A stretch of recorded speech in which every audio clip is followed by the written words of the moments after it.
one important statement here is dhyayen manomayam. Manomayam is not imagination. Impersonalists think that the yogi can imagine any form he likes, but as stated here, the yogi must meditate upon the form of the Lord, which is experienced by devotees. Devotees never imagine a form of the Lord. They are not satisfied by something imaginary. The Lord has different eternal forms. Each devotee likes a particular form and thus engages himself in the service of the Lord by worshipping that form. The Lord's form is depicted in different ways according to scriptures. As already discussed, there are 8 kinds of representations of the original form of the Lord. These representations can be produced by the use of clay, stone, wood, paint, etc., depending upon the resources of the devotee. Manomayam is a carving of the form of the Lord within the mind. This is indicated as one of the 8 different carvings of the form of the Lord. It is not imagination. Meditation on the actual form of the Lord may be manifested in different manners, but one should not conclude that one has to imagine a form.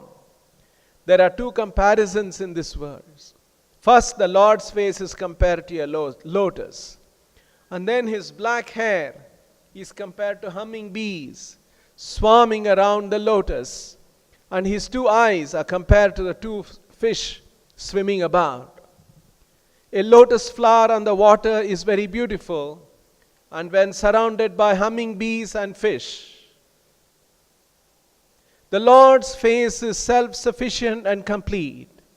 His beauty defies the natural beauty of a lotus. Thus ends the Bhaktivedanta purport.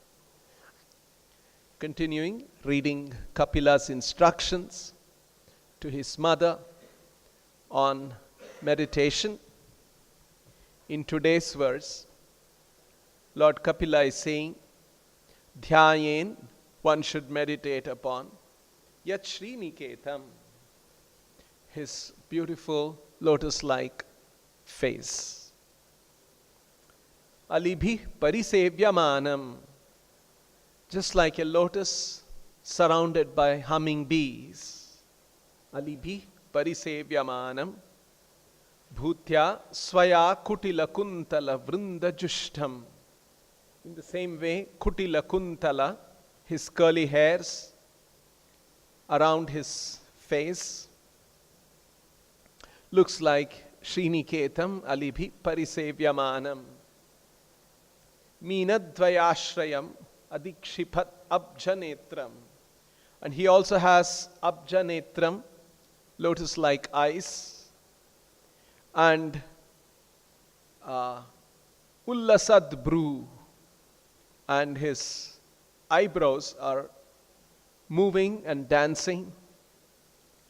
And to see these beautiful lotus-like eyes and the moving eyebrows, it is like Meenadvayashrayam, just like 2 fishes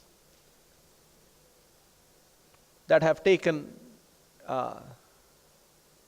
that is present in the, along with the lotus flower. Abjanetram Meenadvayashrayam.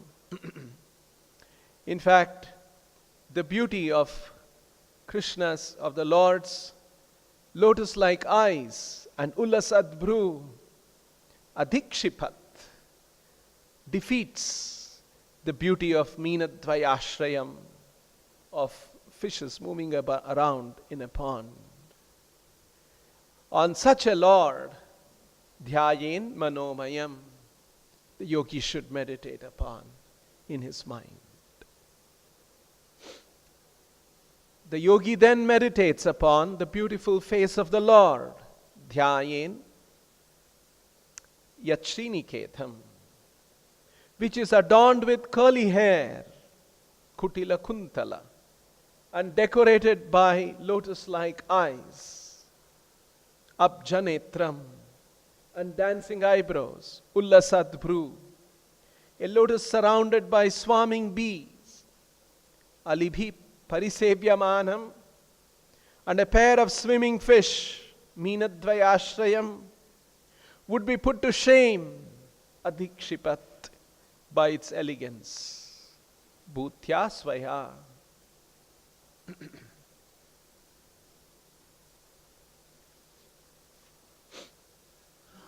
And in the purport, Prabhupada is making one important point.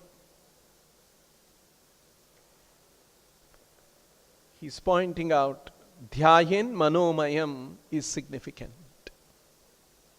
The yogi should meditate upon the form of the Lord, Manomayam, carved in the mind of the yogi. But however, Manomayam does not mean an imagination. Prabhupada is referring to a fairly well-known understanding in our country. It was even more prevalent in the 70s, 60s, 70s, 50s, 60s, 70s.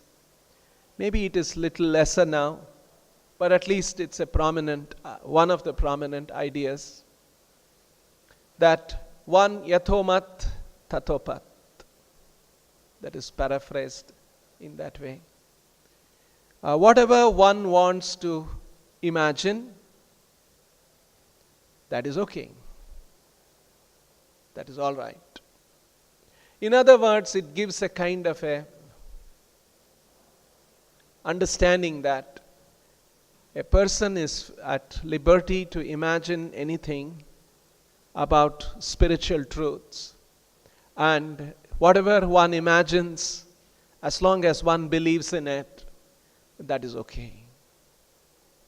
So it's more or less like an imagination.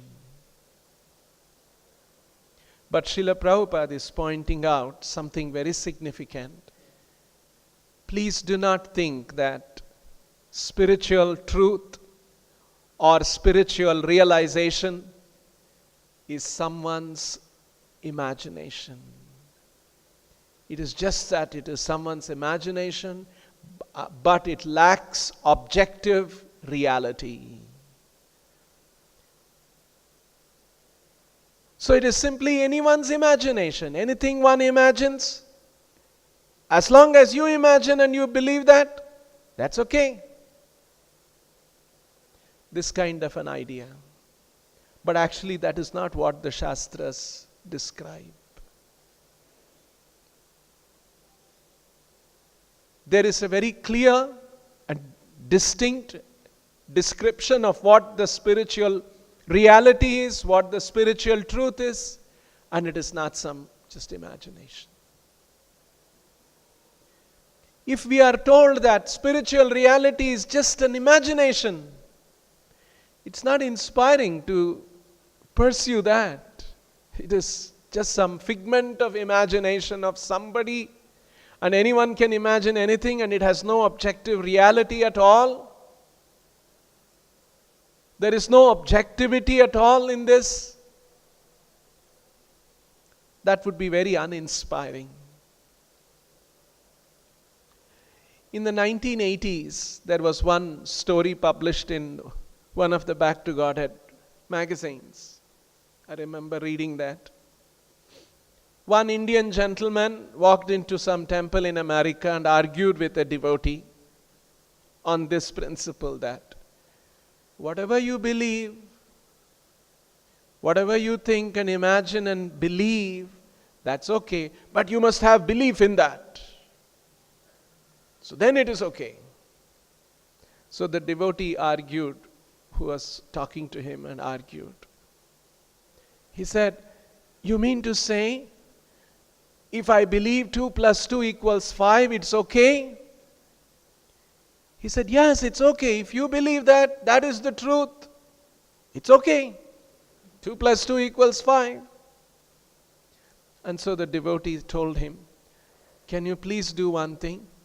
You please bring a bag full of $2 bills and I will bring $2 bills, bags of $2 bills, and you bring bags of $5 bills.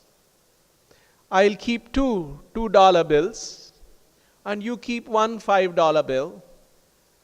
Both are same, right? You take the $2 bills, I'll take the $5 bills. And we will do this about 1,000,000 times, and I'll have $1 million for nothing. So, these kind of arguments people come up with, it is simply imagination and you have to believe it. That's not the kind of a spiritual truth, spiritual reality that is being presented in the Vedic literatures by the Acharyas. There is a very definitive understanding and how to realize that. So here, Prabhupada is quoting this explanation that there is a form of the Lord described in the Vedic literatures, which is described by the Acharyas, like Vedavyasa, who is the compiler of all these Vedic literatures. He has described. And the Vedic literatures allow, because the Lord's form is transcendental, and right now as sadhakas, we are on a material plane. We see with our material eyes. And so, the Lord's form can be carved using certain material elements according to the description given in the Vedic literatures. And those forms can be made out of wood, stone, metal, colors, and also in the mind. And if one makes a form of the Lord using these material elements, and the Lord is invited in a prana pratishta ceremony, the Lord agrees to manifest his transcendental presence even in the material elements. And from then on, that deity is no more a material form, but it is the transcendental presence of the Lord. This is the understanding given in the Vedic literatures. And just like you can make a form of the Lord with stone or wood, here Prabhupada has exactly used that expression. Manomayam is a carving of the form of the Lord within the mind. This is included as one of the 8 carvings of the form of the Lord. So, this is an objective understanding.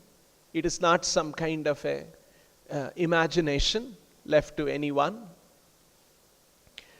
And to explain this, Krishna also uses an expression in the Bhagavad Gita. How this understanding of the Lord comes about.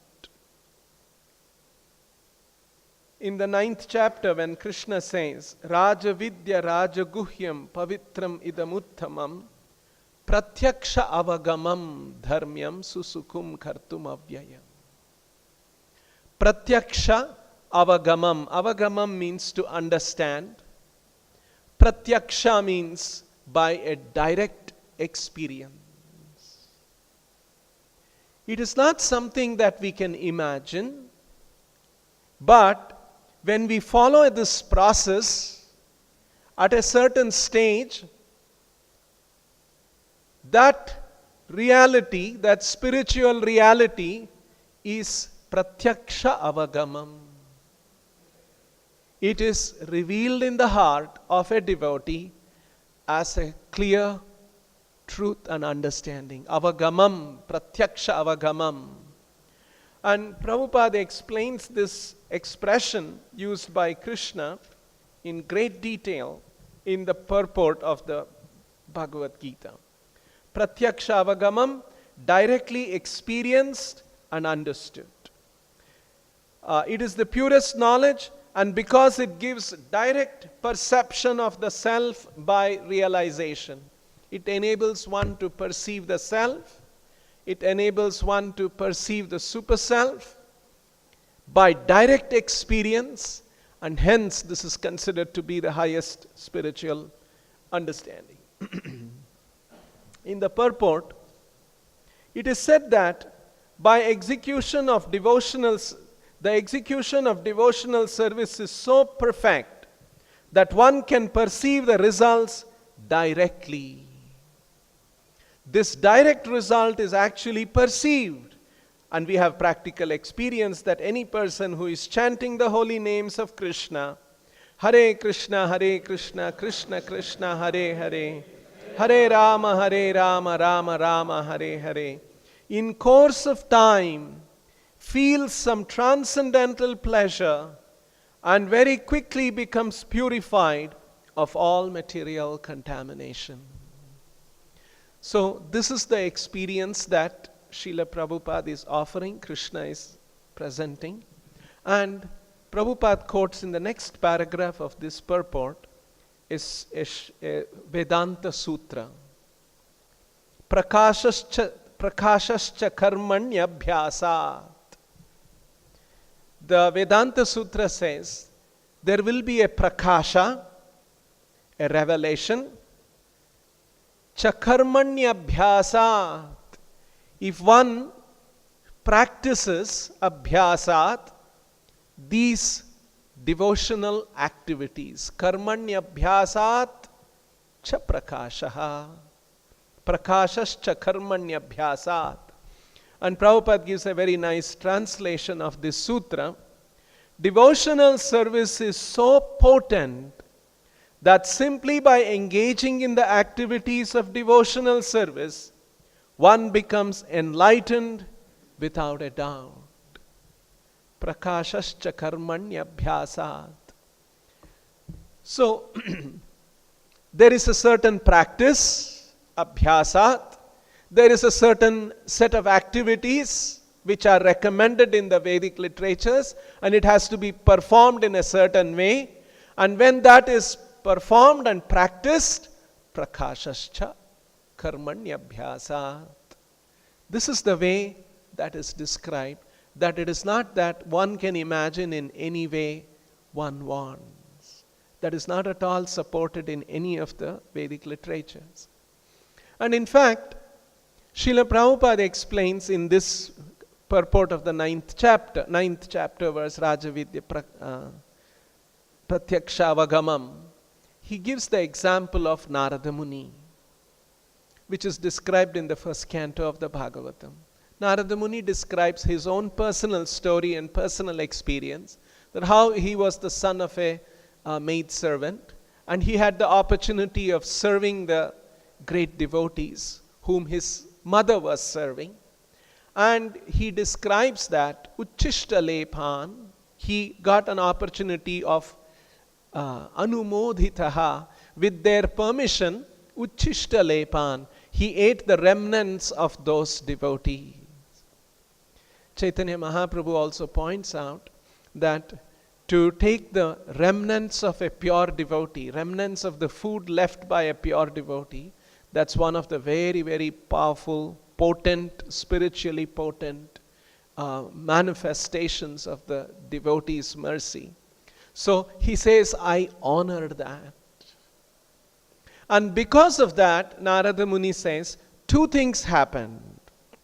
One is, apastha kilbishaha.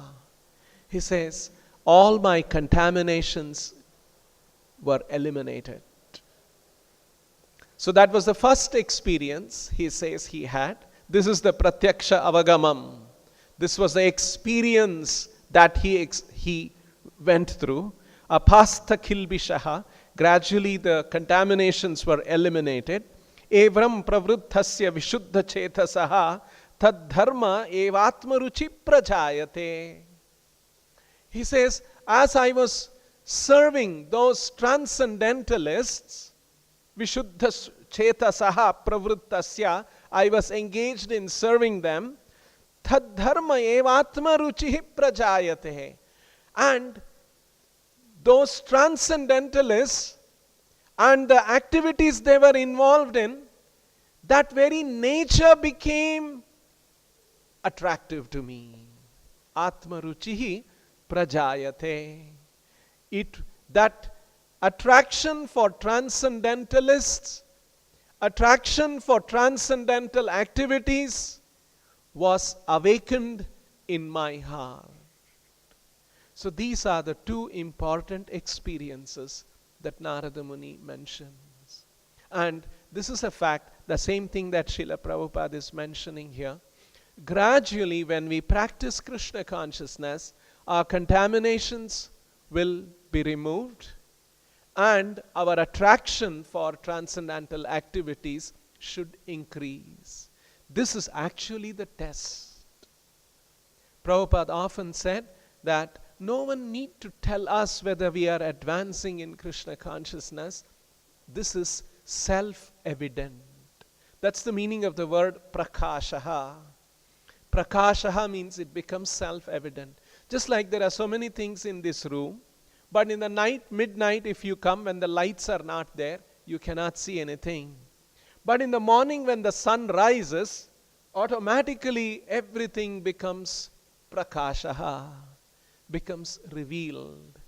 In the same way, the transcendental truth is revealed if one gets an opportunity to serve a pure devotee, and from in the association of such pure devotees and serving them, this truth becomes evident. So this is the way that spiritual truth is experienced, pratyaksha avagamam. This is the way that spiritual truth is experienced and understood. Prakashastat karmanya bhyasat. This pratyaksha, prakashaha, these are the words that are used in the Vedic literatures, and that comes about as a result of the process of following the spiritual practices given by pure devotees. So actually, if we see these things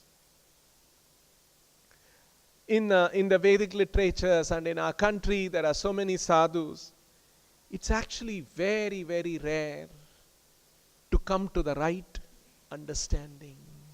Recently, I met one man, and he was sort of not arguing, was explaining that I have heard that bhakti is very difficult and yoga and pranayama are more easy. I don't know where he got these ideas. And so these kind of things, people have all kinds of ideas. And then I told him, yes, those just doing physical exercises, that's relatively easy. To practice devotional service, it requires a lot of sincerity, and that's not so easy for people to develop. So, all kinds of misconceptions people have that what is bhakti, what is the spiritual truth, and to come to the right conclusion, it is so rare. It requires the mercy of Krishna.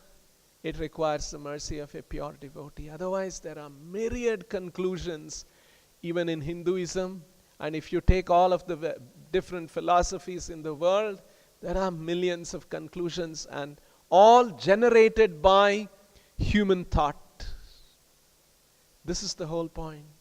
Whereas the truth that we are discussing is not a product of human mental thought or an intellectual thought, but this is something that is revealed by the acharyas, revealed in the Vedic literatures. Because we use our brain to think. Our brain itself is a product of creation. And so the brain, which is a product of creation, will not be able to understand what is the truth which is beyond creation. And hence, the process of mental speculation is flawed fundamentally. And so we do not use our mental and intellectual processes to understand these things, but we take the knowledge from the Vedic literatures as it is and practice it. And when we practice, that knowledge is revealed. And to come to this conclusion, one has to be very fortunate. That's why Chaitanya Mahaprabhu says, Brahmanda Brahmite Kono Bhagyavan Jeev Guru Krishna Prasade Paya Bhakti Lata Bij. Bhagyavan Jeev, one has to be very fortunate. Once Srila Prabhupada was in Bhaktivedanta manor, and the manor had a big, it's a big estate, and there was nice green lawn. There are many pictures of Prabhupada sitting in the green lawn. There were many devotees, and Prabhupada would be chanting, and sometimes in a very relaxed manner, and some devotees would sit there and ask questions. You might have seen that video. There's also a small boy moving around, and Prabhupada touches his head. So one devotee asked Srila Prabhupada, let's say there are two people, both are equally unqualified. One becomes a devotee and the other doesn't become a devotee. Why does that happen? That was the intent. And this devotee was trying to paraphrase that. There are two people and both unqualified. One becomes... Immediately Prabhupada interjected and he said, don't try to make a formula of causeless mercy. It is causeless. Ultimately, it depends on the mercy giver. So, causeless mercy, there is no formula. There is no method by which one can get that mercy. One has to be bestowed with that mercy. There are millions of human beings, and all of them have different ideas, and some of them, by virtue of their karma, they become powerful, well known. And if we are moving around in this world, where is the opportunity for us to come in touch with a pure devotee and hear from him the actual message of Krishna? Because pure devotees simply repeat the message of Krishna. And that's what we see Srila Prabhupada doing. To come in touch with such a person and hear from him and practice that with great determination, and in that way become enlightened, not thinks that it is some kind of an imagination. To come to that kind of a conclusion, it is kono bhagyavan jeev. It is simply causeless mercy of the Lord and causeless mercy of pure devotees like Srila Prabhupada. So we should recognize this, and that how, like Kapila is describing here to his mother, without some kind of an imagination, exactly as it is described in the Vedic literatures, the beautiful form of the Lord. That is the way of meditation, and that is included in the process of bhakti and understanding this transcendental realization. We'll stop here. Grantaraj Srimad Bhagavatam ki, Srila Prabhupada ki jai.